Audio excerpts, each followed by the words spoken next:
this idea for a video I want to make, but I need help producing it. Pretty much everyone knows that many states are moving towards being more accepting of marijuana, but what we need to know is how this is changing the federal government's war on drugs.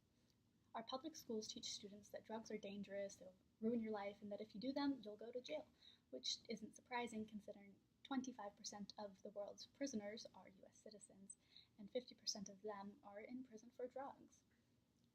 They use scare tactics because the federal government has been waging all-out war against drugs for almost 50 years.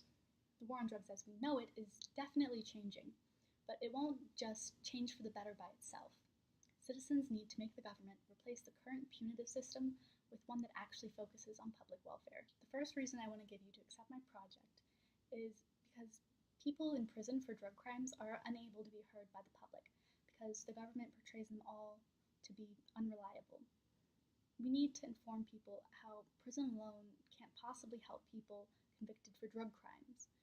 People turn to drugs for many different underlying reasons, and we can't take people that are already in a bad place in their life and knock them down even lower. We need to help them get back on their feet so they can be contributing members of society. It's up to us, the citizens, to force the government to change because there are powerful people and organizations making a lot of money out of the current situation, some of which are private prisons, corrupt politicians, and pharmaceutical companies.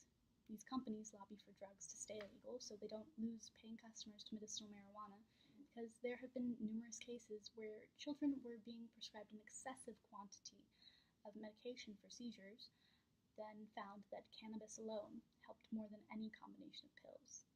So, if the war on drugs is supposed to be for the public welfare, why isn't it improving the public welfare? The final reason I want to give you to help me is because while a handful of people are bringing in profits from this situation, you and I are funding it. I want to find out how efficient the system of drug control really is. If you want to know exactly where the government sends your money, help me to conduct this research so we can get to the bottom of it. While I do believe that drug addiction is a problem, the current motives and methods being used to fight this public health concern need to be carefully reevaluated because they are causing way more harm than good. This war is not against a foreign enemy, but against individual US citizens. We need to make this video because it's important to understand what's going on now so that we might figure out what's going to happen next and how we can influence it.